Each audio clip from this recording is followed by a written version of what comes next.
Hello, my name is Max, and I am an alcoholic.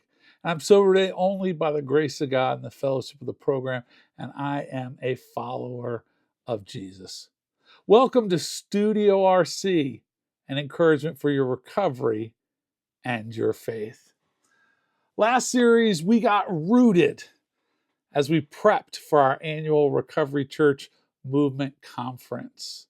We got rooted not just in ideas, not just in our emotions, but in something deeper, something that holds when life doesn't, when challenges come.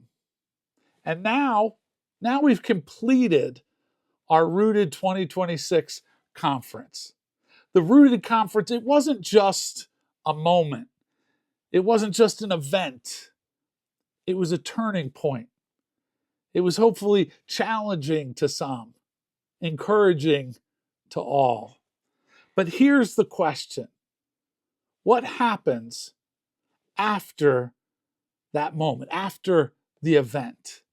Because what God starts in a moment, He intends to develop over a lifetime, like planting a seed and letting it grow.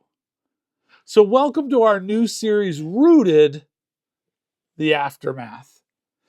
This is where we don't just revisit what was said, we wrestle with what it means through conversations with all of our main conference speakers and some additional interviews as well, reflections from the week, and honest dialogue about what it looks like to actually live this out. This is where roots go deeper. The conference may be over, but the work is not. Let's step into what comes next. Rooted, the aftermath, conversations, reflections, and what comes next. Let's check it out for this week's episode. Right. Hey, welcome to another episode of Studio RC. And we are continuing to talk with, interview, have conversations with some of our main speakers at the Recovery Church Movement Conference 2026 with the theme of Rooted. And so I have my friend George here with me, and he shared earlier today, and we're going to just jump into our conversation. I know who you are, but maybe some of our viewers don't. Can you introduce yourself, name, where you're from, what recovery church you're at, and just give a little background, so some context for folks. Sure, absolutely. So George Lynch, and I'm with Recovery Church Vero Beach. We have been in operation for coming up on 9 years. We were the second official campus. Yes. And, it was really awesome to just be a part of. 4 of us started it. It was a small team. We started small, like 5 or 6 people that showed up. We're now, anywhere between 75 and 90. That's awesome. So, yeah, we're really excited about it. Well, and it's interesting that you should share that. Every person that I've talked to has talked about, like, the small beginnings. Mm-hmm. Don't despise the small beginnings, and that it comes around, but there's a season of faithfulness of going through it to really, for when God brings it to fruition. Yeah. And one of the things about the small beginnings, I would rather have learned, and we did, the mistakes that we were making in the small beginnings than in the large. Like right now, if we didn't already learn some of the things we've learned, seeing 75 to 90, it would probably be chaotic. Yeah, that's for sure. I think God continues to entrust us with a little bit more, and we definitely learn along the way. Okay, so you spoke this morning, mm-hmm. and can you give just a little overview of kind of what you spoke about, what some of the core themes were that you spoke about? Sure, absolutely. So the theme for the weekend is Rooted, and I spoke about being rooted during difficult times, during storms, mm-hmm. and how important that is. I shared a lot of my personal experience of when we started Recovery Church. And, if you'd have asked me in 2017, 2018, if I was rooted, I would have told you absolutely. I was a Jesus follower all the way. And a storm came that I didn't expect. I had a reservation, and I held on to that reservation in secret. And when it showed up to my door, I drank over it, and everything fell apart. And it was really learning that God wanted to do something in me in that moment, and through the course of the next 2 or 3 years that I stepped away, he wanted to do something in me so that way he could continue to do something through me. And so I took some time off, and I took some time to really be just refreshed in the Lord and in my relationship with him. And today, back then I wanted to be the guy, I wanted to be the man, I wanted to be the teacher of all the, stuff. And today I really take enjoyment just helping others get to that spot, giving others the opportunity to learn to teach and to speak. You brought out. I loved when you said, God wanted to do something in me first, so God could do something through me. Yeah. And there's some pre-work. Yes. Some pre-class work that God has got to do before we get started, or in the beginning season for sure. And that's great. And let's talk about reservations for just Sure. a moment. You talked about that. I think in early recovery, a lot of people have that. I'm good except if this happens. Yeah. Like whatever if my parents die, or I get divorced, or if I lose a child, or whatever, some of it's horrific, some of it's not, like, but this secret reservation, is that what that looked like for you? Was it sort of? Yeah, so I was 8 years in, and I still had that reservation. When you say 8 years in, 8 years years into to sobriety, recovery. yeah, Okay. absolutely. And if you'd asked me then if I had a reservation, I would have told you absolutely not. Yeah. It was only when I looked back that I saw that I had it, and it was if I lost my family and if I lost my ministry, I might drink again, and that happened, and I didn't share that reservation with anybody. So when it happened, nobody thought George is going to drink over this except for George, right? And by that time it was too late. They tell you, call your sponsor before you relapse. Listen, I wasn't calling anybody, right? Like I had held on to that reservation, and when it showed up, my decision-making process was already made. Now, had I shared that reservation throughout the years, like if I would have shared, like, I think I still might drink if this happens with my sponsor or with my support group, when that reservation showed up, they would have surrounded me, and I would have had a network of support to help me. Yeah, and I reservations usually are undercover, and sometimes we don't recognize them, but we definitely don't want to admit them because it projects weakness, we think. Yeah. And one of the things we learn in recovery is just about surrender and the lack of power. And so, it's just one of those things that I think reservations could get us in trouble. Sure, and one of my sponsors, Dave F., taught me, that the Big Book talks about being brutally honest. And it's talking about being brutally honest with others, but more importantly, brutally honest with yourself. Right, we have to be brutally honest, and I wasn't brutally honest. Like, I did not, I was not honest enough with myself to say that I was still in a danger zone. I still had a lot of ego, a lot of pride, and God needed to allow, and I prayed in 2018, right before everything came apart. I prayed and I asked God, do whatever it takes. 'Cause I felt empty and I felt this void. Even though I was in ministry, I was doing all of these things. If you'd asked me how my family life was doing, I would have told you it was amazing, even though it wasn't. But I had this empty sense of this vague sense of emptiness. And I just said, God, do whatever it takes. And not shortly after, everything imploded. And when I look back on that now, everything that I had set on the throne of my heart, that was God's position, my wife, my children, my ministry, I had set all of that on the throne of my heart. And I had to have all that peeled away. And it was a painful process, but today, I know for a fact there's no reservation in me to ever want to go back to that life, because I now know that Jesus is the Lord of my heart, And if the longer we stay sober, the more stories we collect of people staying sober through, name whatever you name, and you've probably seen someone stay sober through the loss of a parent, the loss of a spouse, the loss of a child, illness, bankruptcy, loss of job, like traumatic life experiences, hardships, and people stay sober. And being able to say like, okay, I can stay sober through anything. And I think we get that reservation is that I think some of it comes from, have I fully resigned that I'm alcoholic? Have I, to my innermost self, have I, and I love that language in the big book, that there's some things on our innermost self level that we have to do. Yeah. And the work of our powerlessness, who our higher power is, that our identity of, addict or alcoholic, when that gets locked in, the other stuff becomes a little bit more palatable. And I think another key ingredient is, another speaker at the event here talked about structure, and that's something that I lacked right before I relapsed, right?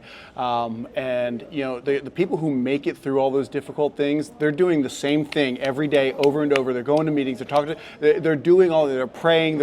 I lacked all of that. Now, again, you'd have asked me then, I'd have told you I had it all, but that wasn't the truth, right? I wasn't being honest with myself. My prayer life was lacking. My trust and faith in Christ was lacking. My meetings were lacking. My contact with my spouse, all of it was lacking. But there was this pride and this ego that said, I'm working in recovery and I'm a pastor and I'm too busy for all that because I'm helping others. And it was really a lack of care for myself and care for my family. Yeah, that's... Yeah, hard truths to learn for sure. And well, I thank you for sharing. I thank you for being transparent. And I thank you for being on the other side, being able to share the victory.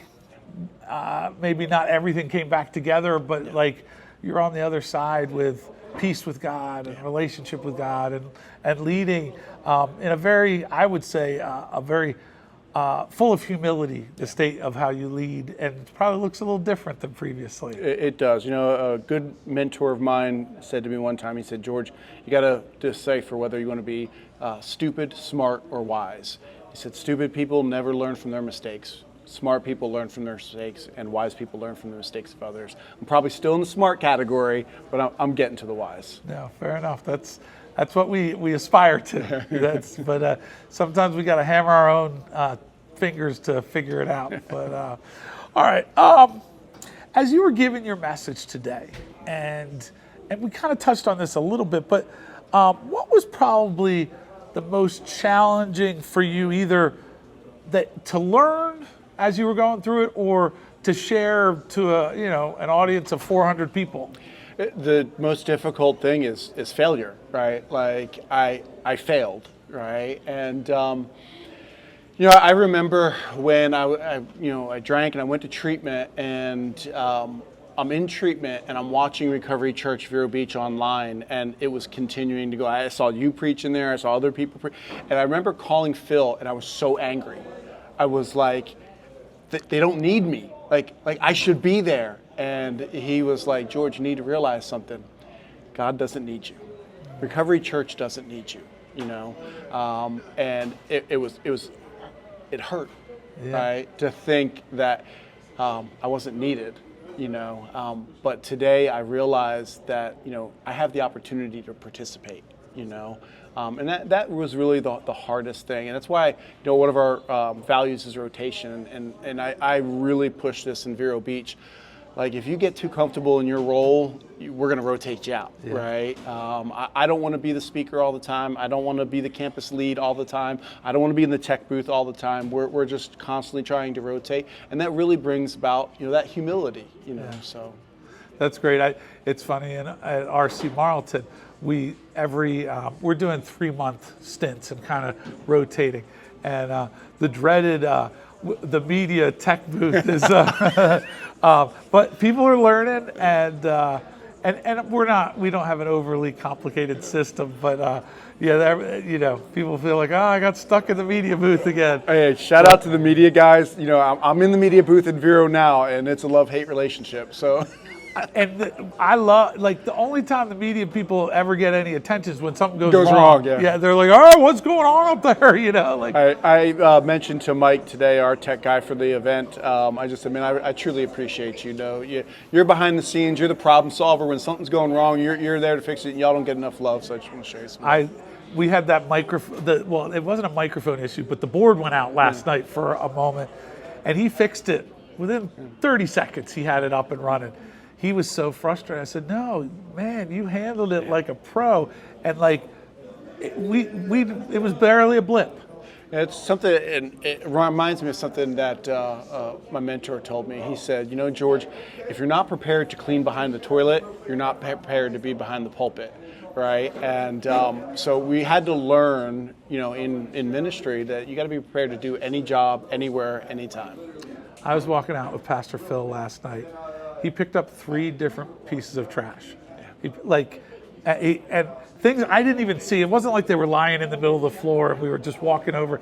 Like there was a coffee cup over here that he got, and we kept talking. He poured it, but just, and that's the humility of our leader, who definitely does that. And I think that's a great lesson. All right, we're gonna wrap this up a little bit. If anyone wanted to get in contact with you, where, how, what does that look like? Where? So I'm definitely on social media, primarily Facebook, but I don't mind giving my telephone number out on this video. It's 772-501-2942. Vero Beach.Recovery Church is the Vero Beach email. So it's pretty easy to get a hold of me. Awesome. Okay, well, we have a couple things. I've been giving all the speakers a bracelet. All right. You get a bracelet. You get a cross, and these are crosses from the Bethlehem Bible College, and Nice. they're from Israel, and they're from Olivewood in Israel, and so they feel real nice in the pocket. Yeah, and smooth. they're good, to be. And then I've been closing with a question. Okay. And this box is called Not Just Sundays, and they're just kind of what I thought were fun questions, but they have evoked some significant responses, so we just don't know what we're going to get. All right, I'm down. They're random questions. You're going to pick 1 fish or 2 fish. That's Red fish, blue fish. it's very close. You're not wrong every time I say it. Yes. All right, I'll pick 1. Okay, 1. All right. So I don't know what this says, but let's see. This is an easy one. Good. This like should not evoke any emotion. All right. Is your Sunday more rest and nap, or let's go do something? So I am definitely an extroverted introvert. So when I tell people I'm introverted, they're like, no way, not you. But I can do extroverted things, but when I'm done, I'm going home and I'm resting. And I'm like, after I got done my talk, I went back to my room and I laid down for an hour and a half. I just wanted to rest. So my Sunday is definitely after church. I'm at home. I'm resting. I'm on the couch. I'm watching TV. I'm hanging out with my kids. I'm not doing anything though. Fair enough. And it's funny, as I'm an extrovert. So after I speak, I feel like I could dunk a basketball and like run through a wall. And I don't understand you guys. Yeah, I don't understand you guys at all. It's really funny. As I was in ministry, the first 3 or 4 pastors that I served under, they were all introverts, which was so bizarre. But God doesn't call just extroverted people.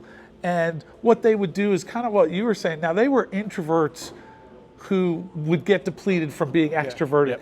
And they could do the extroverted of preaching and stuff, but come Sunday afternoon, they were done. And so, but I love that God can use extroverted and introverted, although most of our introverted they are our tech people in our media booth. And that's which is why when everyone turns around they're like red, but yeah. Well, I thank you so much for this time and for checking in with us and for bringing a word today. So God bless and thank you. Continued success with your ministry. All right, thank you, sir. And that's the episode for this week.